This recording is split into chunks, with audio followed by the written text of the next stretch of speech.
Menjelang usia 40 tahun, Muhammad SAW kerap melakukan uzlah, menyendiri. Allah SWT membuatnya suka menyendiri di Gua Hira, yakni sebuah gua yang berada di sebuah bukit yang terletak di arah barat daya Makkah. Nabi Muhammad SAW menyendiri dan beribadah di Gua Hira selama beberapa malam. Kadang-kadang beliau menyepi di sana selama 10 malam, terkadang lebih lama lagi, bahkan pernah hingga sebulan penuh. Di sela-sela itu, Nabi Muhammad SAW pulang ke rumahnya sebentar saja, sekedar mempersiapkan bekal untuk menyepi kembali di Gua Hira. Demikianlah beberapa kali beliau pergi dan pulang ke Gua Hira hingga akhirnya beliau menerima wahyu dengan gemetar, yang kemudian ketika kembali ke rumah beliau ditenangkan oleh istrinya tercinta, Sayyidah Khadijah R.H.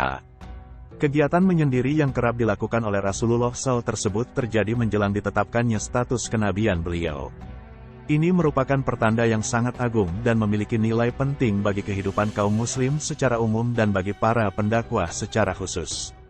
Aktivitas Nabi Muhammad SAW ini menjelaskan bahwa seorang muslim itu bisa dikatakan tidak sempurna keislamannya, meskipun dia telah menghiasi diri dengan berbagai ibadah, sebelum melakukan kegiatan menyendiri selama beberapa lama untuk introspeksi diri dan merasakan pengawasan Allah SWT serta mentadaburi fenomena alam berikut bukti-bukti keagungan Allah. Hal tersebut penting untuk dilakukan oleh setiap muslim yang menghendaki keislaman yang benar, terlebih lagi muslim yang ingin menjadi juru dakwah dan menyeru orang lain untuk mengikuti jalan yang benar. Artinya dengan terus belajar dengan diiringi kesadaran penuh tentang arti kehidupan ini. Di antara hikmah menyendiri adalah, bahwa sesungguhnya dalam jiwa kita ada kerusakan yang hanya dapat diobati dengan cara menyendiri dari keramaian, lalu mengevaluasi diri dalam suasana yang hening dari hiruk-pikuk dunia. Dengan cara itu, seseorang bisa mengurangi, bahkan menghilangkan sikap sombong, ujub, mengagumi diri sendiri, dengki, ria, cinta dunia, dan hal-hal buruk lain dirinya. Sifat-sifat itu semua merupakan penyakit yang dapat merusak jiwa dan menodai kesucian hati, bahkan dapat menghancurkan batinnya meskipun dia banyak melakukan amal soleh dan rajin beribadah. Semua itu juga tetap akan merusak, meskipun seseorang sibuk berdakwah, menasihati, mengarahkan, dan membimbing banyak orang. Berbagai kerusakan itu tidak dapat diobati, kecuali jika si penderita pergi menyendiri untuk mengevaluasi dan merenungi hakikat dirinya, penciptanya, serta sejauh mana kebutuhannya pada pemeliharaan dan pertolongan dari Allah SWT.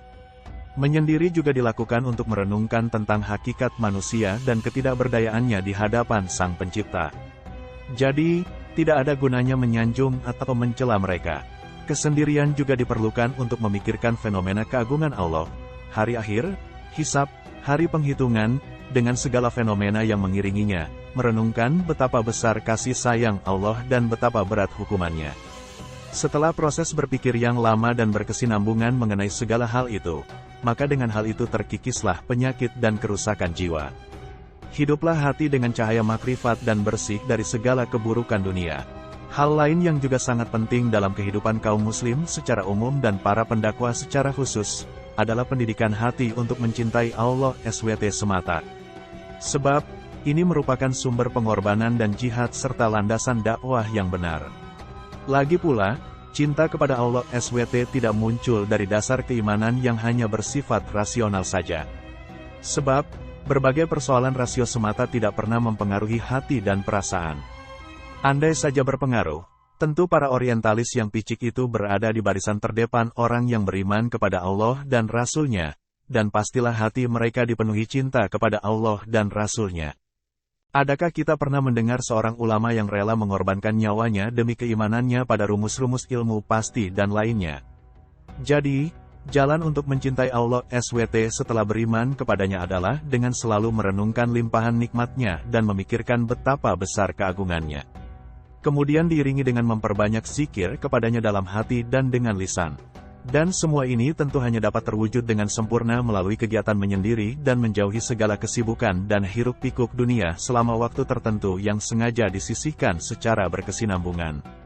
Apabila seorang muslim mengikuti langkah-langkah ini, niscaya akan tumbuh dalam hatinya kecintaan yang besar kepada Allah, memandang kecil segala perkara keduniawiaan, mengabaikan segala godaan, serta menganggap enteng segala penindasan dan siksaan di dunia. Selain itu seorang muslim yang demikian, tentu dapat mengatasi berbagai tindakan orang yang memusuhi, menghina, dan mencelanya. Dan inilah pembekalan penting yang harus dilakukan oleh setiap pendakwah, sehingga memiliki komitmen yang tinggi dan konsisten dalam menyeru umat manusia kepada Allah. Hal ini pula yang menjadi bekal yang dipersiapkan Allah SWT bagi kekasihnya, Muhammad SAW, sehingga beliau siap memikul beban risalah Islam yang sangat berat. Mengapa demikian? Pasalnya, motif-motif perasaan, seperti kecemasan, cinta, dan harapan dapat melakukan pelbagai hal yang tidak bisa dilakukan akal. Imam Asy-Syatibi R.A. ketika membedakan motif-motif tersebut di antara kaum muslim yang memikul beban taklif, kewajiban syariat, dengan motif keislaman mereka secara umum dan kaum muslimin khusus yang memikul beban taklif dengan motif yang lebih dari sekadar rasio dan pemahaman, menuturkan berikut ini. Keadaan golongan pertama seperti orang yang beramal karena ikatan keislaman dan keimanan tanpa tambahan apapun. Sementara keadaan golongan kedua seperti orang yang beramal karena didominasi rasa cemas dan harap atau cinta. Rasa cemas tak ubahnya cambuk, rasa harap tak ubahnya kusir yang mengendali, sedangkan cinta tak ubahnya kereta yang mengangkut. Orang yang cemas pasti beramal meskipun ada kesulitan. Karena rasa cemas atas hal yang jauh lebih sulit akan membuatnya bersabar melakukan hal-hal yang lebih ringan meskipun itu sulit baginya.